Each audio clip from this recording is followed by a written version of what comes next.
You are on recording. So I am Kath Murray, and I'm honored to be invited by the BC Centre for Palliative Care to present this webinar and a little education session at the beginning titled Social Connection in a Time of Physical Distancing, specifically for healthcare assistants. And the purpose of this series this summer is to have a series of 4 plus an extra 5th we'll tell you about later sessions, each one offered twice with a short education session and then some opportunity for the healthcare assistants around British Columbia to talk about either the education that's been discussed or to just talk about what's happening for you in summer 2020 in the midst of the COVID pandemic. So Kathleen from the BC Centre and I are honored to be here, and we also have Misha who's here too. But Kathleen and I often talk about the healthcare assistants and our esteem for them. And with that, love to identify the healthcare assistants as the heart and the hands of the healthcare team. The reality is that you're also often referred to not only as the heart and the hands, but also the eyes and the ears, and unfortunately for you, the nose of the healthcare team. Never has this been more true. Never, ever has this been more true. And my delight in the past months has been that the media has referred to you not only as the heart and hands of the healthcare team, but as the heroes. Your interactions, the way you talk, the way you touch, hug, share, laugh with those you care for has never been more important. And the question moving forward then is the same question you've probably been asking yourselves in either these words or some version of it, of how can I improve and support quality of life during this time of social distancing? Or today, more particularly, how can I encourage social connection in this time of physical distancing?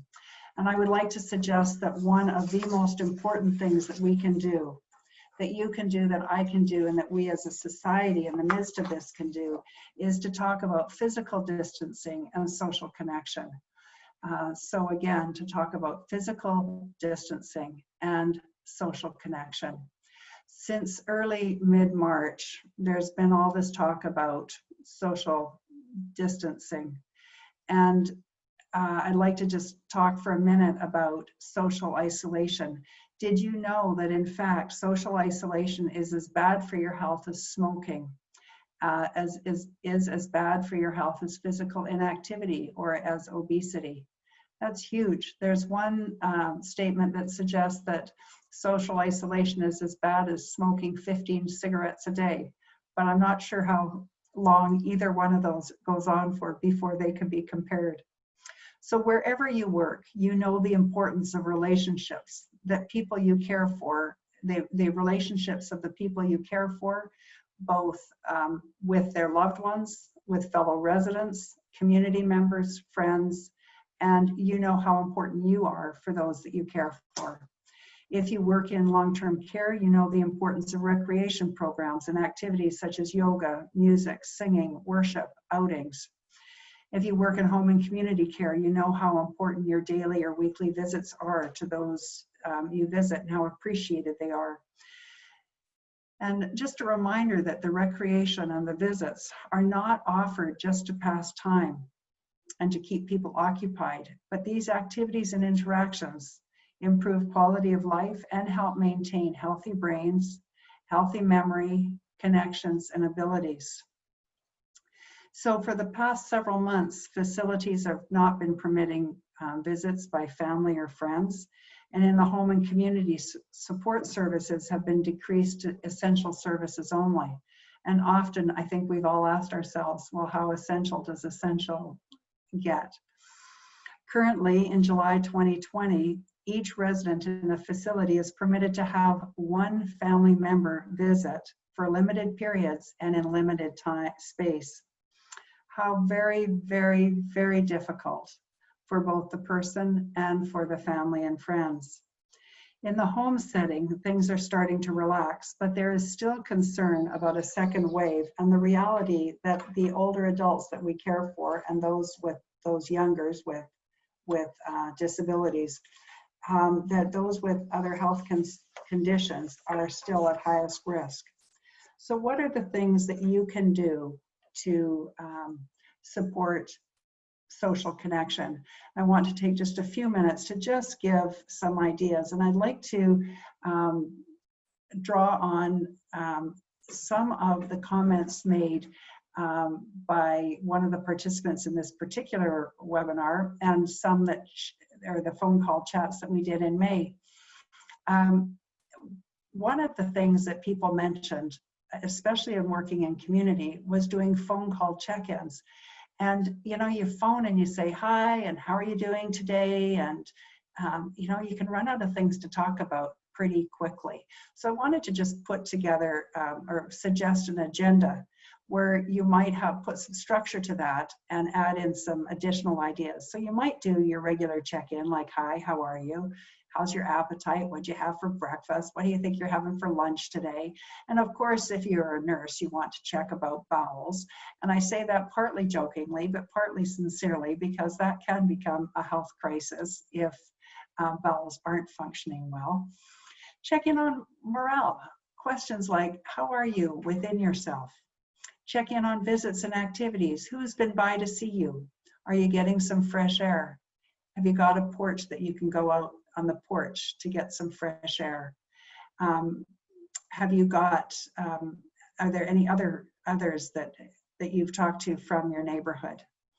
Exercise. Maybe you even want to build in a little chair exercise. Misha's going to be part of our kitchen table chats, and I think about her and her yoga and think how she would probably encourage people while they're on the phone with her to stretch and to move their arms. So doing a little bit of chair exercise even during the phone call. Fresh air, encouraging that the window be opened or to get out on the porch or to get outside into the garden. Maybe you want to build in a story. Maybe you want to build in each day to tell a story about yourself, maybe something you did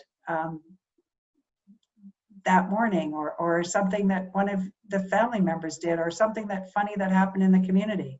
Maybe you want to include a funny joke or a funny story you heard, or maybe you want to tell about some funny YouTube video. One of the things that we've got that accompanies this is a link to some very funny videos. One of them is to follow the rules. And this plays on the fact that the rules are changing every few minutes, and it's a very funny video. So maybe you want to talk about some of those. Maybe you want to have an invitation to read something or to watch their favorite TV show and share it with you tomorrow, so that each day you have more than just a check-in, but that your phone call is in itself an intervention of social connection. People have talked about and are using technology, of course, for facilitating visits. And often we hear about nursing or healthcare assistants setting up the phone and then being there and holding the phone. But one other idea is to consider leaving the tablet open so that the person can see the family member going about having dinner, or and that the family member can also see what's going on as time passes with their resident.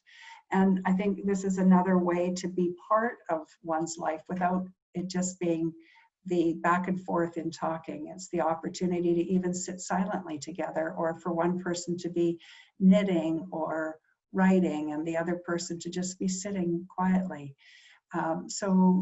I'll look forward in our discussions together to hear about how you're using those chat functions.